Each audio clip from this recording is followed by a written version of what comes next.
যে আওয়ামী লীগের অধিকাংশ নেতৃত্বই তারা কলকাতায় গিয়ে খুব আরামে আয়েসে তারা দিন কাটিয়েছেন। আওয়ামী লীগ এবং শেখ হাসিনা তারা মুক্তিযুদ্ধকে তাদের সমস্ত অপকর্মের ঢাল হিসেবে ব্যবহার করেছে। একই সাথে আমরা যেমন ধর্ম বিদ্বেষের বিরুদ্ধে, একই সাথে আমরা সাম্প্রদায়িকতার বিরুদ্ধে আমরা অবস্থান নিয়েছি। আমি কে, তুমি কে, রাজাকার রাজাকার, কে বলেছে স্বৈরাচার স্বৈরাচার, এই স্লোগানের মধ্য দিয়ে শেখ হাসিনার কথা তীব্র প্রতিবাদ তারা জানিয়েছে। সেই একই ঘটনা আপনারা খেয়াল করে দেখবেন, আমরা যেদিন এখানে সেই এয়ারপোর্টে নামলাম, আমরা যখন আসছি গাড়িতে উঠবো, সে সময়টাতে তারা আমাকে রাজাকার রাজাকার বলে তারা বলার চেষ্টা করেছে, তারা গালি দেওয়ার চেষ্টা করেছে। তারা ওই একই মনস্তত্ত্বের মধ্যে এখনও আছে। তাদের এখনও বোধোদয় হয় নাই যে বাংলাদেশের মানুষকে আওয়ামী লীগের ন্যারেটিভের মধ্য দিয়ে কাউকে রাজাকার বলার ন্যারেটিভ বাংলাদেশের মানুষ বিশ্বাস করে না। এবং বিএনপিকে, তিনটা পার্টিকে যদি আলাদা করে একটু দেখার চেষ্টা করি, বিএনপি এমন একটা পার্টি যে পার্টিতে একটা পরিবারতান্ত্রিকতার ব্যাপার রয়েছে। সেখানে জিয়া পরিবারের বাইরের কেউ সেখানে নেতৃত্বের হাল ধরবেন, সেটা হয়তো তারা কল্পনাও করতে পারেন না।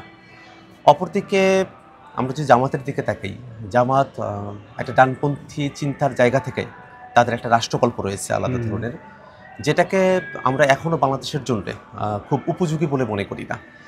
এই দুটো জায়গায় আমাদের এনসিপির সাথে বিএনপি এবং জামাতের একটা পার্থক্যের জায়গা রয়েছে। এনসিপি বাংলাদেশে একটা মধ্যমপন্থী রাজনীতি তৈরি করতে চায়, যেটার সঙ্গে জামাতের মতাদর্শিক একটা পার্থক্যের জায়গা রয়েছে এখানে। এবং একই সাথে বাংলাদেশে একটা ইন্টারপার্টি ডেমোক্রেসি আমরা চর্চা করতে চাই, যেটার সাথে আবার বিএনপির ক্ষেত্রে আমরা পার্থক্যের জায়গাটা দেখি।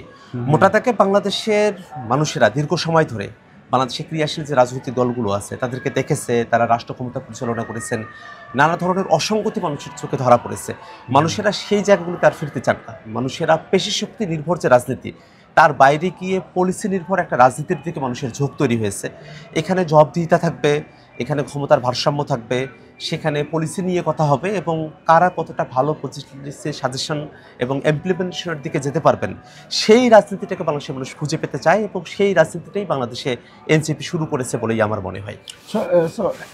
এনসিপির যে, যেমন ধরেন বিএনপির ইডিওলজি হচ্ছে বাংলাদেশের জাতীয়তাবাদ, জামাতের ইডিওলজি হচ্ছে ইসলামী মূল্যবোধ অ্যান্ড ইসলামিক, অলমোস্ট বলা যায় শরিয়া ভিত্তিক, কোরআন সুন্নাহ ভিত্তিক রাষ্ট্র।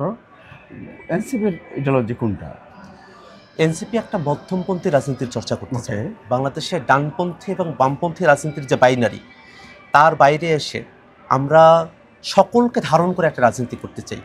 আমাদের রাজনীতির বেসিক জায়গায় থাকবে আমাদের ধর্মীয় যে মূল্যবোধ আছে বাংলাদেশে দীর্ঘ সময় ধরে, আবহমান কাল ধরে, যেটা বাংলাদেশের মানুষেরা চর্চা করে এসেছেন, সেটাকে আমরা ধারণ করতে চাই। একই সাথে রেডিক্যাল যে স্পিচগুলো থাকে, রেডিক্যাল যে ন্যারেটিভগুলো আছে, তার বিপক্ষে আমাদের অবস্থান। একই সাথে আমরা যেমন ধর্ম বিদ্বেষের বিরুদ্ধে, একই সাথে আমরা সাম্প্রদায়িকতার বিরুদ্ধে আমরা অবস্থান নিয়েছি। মোটা দাগে বাংলাদেশের মানুষেরা তারা তাদের নাগরিক সেবাগুলো বুঝে পাবে, বাংলাদেশের প্রতিষ্ঠানগুলো শক্তিশালী হয়ে উঠবে এবং এর মধ্য দিয়ে মানুষের যে অধিকারের জায়গাগুলো আছে সেটা সঠিকভাবে প্রাপ্ত হবে। সেই রাজনীতিটাই আমরা নির্মাণ করতে চাই। আমরা মতাদর্শিক রাজনীতির বাতাবরণের মধ্যে গিয়ে আমরা দেশের মানুষকে ফেলে দিতে চাই না।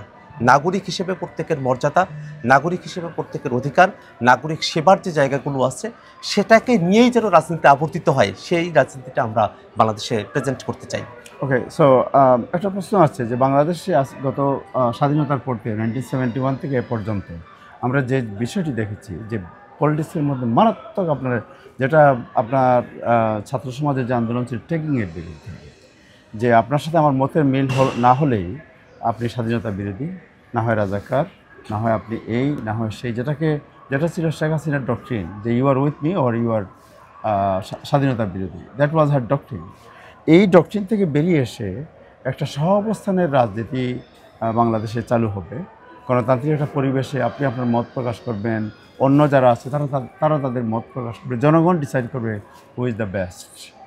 এই যে পলিসি, এই পলিসিকে এনসিপি কতটুকু আপহোল্ড করতে চায়? আপনি একটা বিষয় খুব রাইটলি পয়েন্ট আউট করেছেন। আওয়ামী লীগ এবং শেখ হাসিনা তারা মুক্তিযুদ্ধকে তাদের সমস্ত অপকর্মের ঢাল হিসেবে ব্যবহার করেছে। মুক্তিযুদ্ধের মধ্য দিয়ে আমরা যে সাম্য, মানবিক মর্যাদা, সামাজিক সুবিচারের বাংলাদেশ বিনির্মাণ করতে চেয়েছিলাম, সেটা তারা করতে চায়নি। তারা ৭১-এর মুক্তিযুদ্ধের পরে ৭২ যে সংবিধান তৈরি করলো, সে সংবিধান একটা ফেসিবাদী কাঠামো যাতে বাংলাদেশে থাকতে পারে, যাতে এক ব্যক্তির কর্তৃত্ব থাকে, তেমন একটা সংবিধান তারা প্রণয়ন করলো। এবং তারপরে আপনি দেখেছেন তারা বাকশাল করেছে এবং বাংলাদেশের সমস্ত রাজনৈতিক দলগুলোকে তারা ব্যান করে দিয়েছে। একদলীয় একটা শাসন তারা বাংলাদেশে প্রতিষ্ঠা করতে চেয়েছে। এটা হচ্ছে আওয়ামী লীগের চরিত্র এবং তাদের সব কিছুকে তারা মুক্তিযুদ্ধকে দিয়ে তারা জায়েজ করবার চেষ্টা করেছে। যদিও মুক্তিযুদ্ধের ইতিহাস যদি আমরা পুঙ্খানুপুঙ্খভাবে আমরা দেখার চেষ্টা করি, আমরা দেখব যে আওয়ামী লীগের অধিকাংশ নেতৃত্বই তারা কলকাতায় গিয়ে খুব আরামে আয়েসে তারা দিন কাটিয়েছেন, অথচ গ্রামের চাষা, গ্রামের কৃষক, গ্রামের শ্রমিক তারা কিন্তু এই মুক্তিযুদ্ধে অংশগ্রহণ করেছেন। এবং এই মুক্তিযুদ্ধের সময়কালে আমরা দেখেছি যে যারা মুক্তিযোদ্ধা তারা কেউ ধর্ম বিচ্যুত হয়ে মুক্তিযুদ্ধে অংশগ্রহণ করেন নাই, কিন্তু আমরা দেখেছি যে মুক্তিযুদ্ধের পরে ইসলাম ভার্সেস মুক্তিযুদ্ধ এরকম একটা ন্যারেটিভ দাঁড় করানোর চেষ্টা করেছে আওয়ামী লীগ, যেটা কার্যত বাংলাদেশের মানুষেরা গ্রহণ করে নেই। এবং আমরা দেখেছি যে বাংলাদেশে 14, 18 এবং 24-এর এই যে একতরফা রাতের ভোটে নির্বাচনগুলো তারা করেছে, সব কিছুকে তারা জায়েজ করেছে যে মুক্তিযুদ্ধের চেতনাকে টিকিয়ে রাখতে হবে। সেই মুক্তিযুদ্ধের চেতনা যেটা আসলেই মুক্তিযুদ্ধের চেতনা, সাম্য, মানবিক মর্যাদা, সেটা নয়, যেটা আওয়ামী লীগকে ক্ষমতায় রাখতে পারে সেই চেতনার কথাই তারা এর মধ্য দিয়ে বলার চেষ্টা করেছে। এবং আপনি দেখেছেন যে 24-এর অভ্যুত্থানের সময়কালে যখন শিক্ষার্থীরা ন্যায্যভাবে তাদের অধিকার যাতে চাকরি ক্ষেত্রে প্রয়োগ করতে পারেন, এই কারণে কোটা প্রথার বিপক্ষে অবস্থান নিয়েছেন। সঙ্গত কারণেই মুক্তিযুদ্ধ কোটা বাংলাদেশে একটা অবিচার তৈরি করেছিল, তার বিরুদ্ধে কথা বলেছেন। শিক্ষার্থীদেরকে শেখ হাসিনা রাজাকার সম্বোধনে কথা বলেছে, রাজাকার বলে গালি দেওয়ার চেষ্টা করেছে। বাংলাদেশের শিক্ষার্থীরা কিন্তু এটাকে ভালোভাবে গ্রহণ করে নাই। তারা কিন্তু আমি কে, তুমি কে, রাজাকার রাজাকার, কে বলেছে স্বৈরাচার স্বৈরাচার, এই স্লোগানের মধ্য দিয়ে শেখ হাসিনার কথা তীব্র প্রতিবাদ তারা জানিয়েছে। সেই একই ঘটনা আপনারা খেয়াল করে দেখবেন, আমরা যেদিন এখানে সেই এয়ারপোর্টে নামলাম, আমরা যখন আসছি গাড়িতে উঠবো, সে সময়টাতে তারা আমাকে রাজাকার রাজাকার বলে তারা বলার চেষ্টা করেছে, তারা গালি দেওয়ার চেষ্টা করেছে। তারা ওই একই মনস্তত্ত্বের মধ্যে এখনও আছে। তাদের এখনও বোধোদয় হয় নাই যে বাংলাদেশের মানুষকে আওয়ামী লীগের ন্যারেটিভের মধ্যে দিয়ে কাউকে রাজাকার বলার ন্যারেটিভ বাংলাদেশের মানুষ বিশ্বাস করে না।